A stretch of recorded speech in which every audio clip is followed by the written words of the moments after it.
Dan here from the Next Issue Podcast. On today's video, I'll be doing a review for When I Lay My Vengeance Upon Thee. Number one, this is a new book from Boom Studios. Uh, this is a very interesting book because I didn't know much about this. I don't know much about the creative team. I just kind of went in. We were very fortunate to get a review copy from Boom Studios, and I was very excited to check it out. This book came out the week prior, as of the recording of this video when you're watching it. So this is written by Gus Moreno, illustrated by Jakub Rebelka, letters by Becca Carey. There's some variant covers that are really, really cool. But man, oh man, I had a really good time with this book. Um, as I didn't know what to expect, I went into this even just based on the cover. I knew this was going to be kind of a weird, out there book, and this is definitely what I got. So let me give you a quick synopsis here. Father Barrera is a disgraced priest haunted by his past in the tragic death of a child. As penance, he is exiled to the remote South American town of Puerto Cristina to apprentice under the enigmatic Father Stygian, controversial exorcist. So they're like, just as soon as I found out this book wasn't going to be about exorcisms, I was definitely a little bit more sold on it. I find exorcist stories pretty interesting. There's a lot of stuff going around. You guys probably saw my review of Exorcism at 1600 pence. So like, I really like this stuff. We've talked to and reviewed The Devil That Wears My Face, which is another book that deals with exorcism from David Pepos. Now, this one, exorcists are normally trained in the Vatican, but Stygian has his own way of handling demons, methods that predate even the church. And unfortunately for Barrera, Stygian's last apprentice committed suicide not long ago. As Barrera seeks to unlock the mysteries of these strange practices, he uncovers an island rife with evil and supernatural phenomena. What do these possessions mean, and how are they connected to a mysterious hospital patient who's been in a coma for nearly half a century without aging a single day? This is something that I went into the book without reading the synopsis, and it's kind of really fun to find out a lot of these beats. In this book, we see rising star Gus Moreno, whose debut novel, This Thing Between Us, was awarded Best Book of 2021.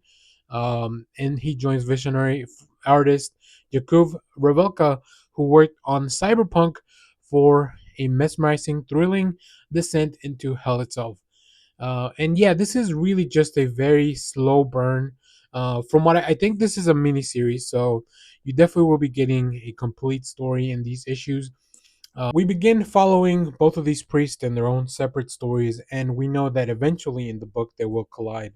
But we see a lot of weird things, we see a lot of conversations, and I think it's a very interesting slow burn of a mystery. So that I really enjoy that slow pace. There's some really gnarly stuff in the book that we'll eventually get to. I think to me the biggest barrier of entry will be people being used to Rebecca's art.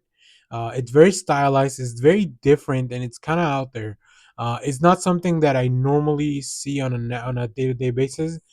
So it definitely took me a second to kind of adjust for this mindset. But I think the style, the colors, and the feel of this like really help bring that tone of, things aren't, there's something off here. There's something that's not completely right. There is a mystery and a supernatural, or there's this outside force surrounding this story. So although it wasn't my preferred at first, I just kind of grew to enjoy it as the book went on because it fits the story very well. And I think that is something that's very difficult to do, right? Winning over an audience in an issue. I think that'll be the biggest barrier of entry. Like I said, I think the art style fits very well with the book. But to me, it caught me a little bit by surprise. I was a little bit caught off guard with just how distinct the look of this book was going to be, especially because I don't really know much about these creators.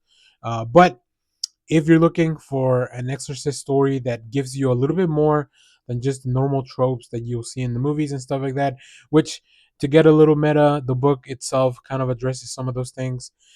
Yeah, you want to check this out because on top of all the action that you see from that, the main conflict, I think the exploration of this character and what you can do to repent from something as big as what's happened in this book, um, it makes for a very interesting and compelling story. So I enjoy this.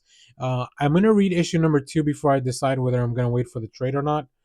So like I said, we're very lucky that our friends over at Boom sends us review copies for this. So yeah, I'm excited to see where this goes from here.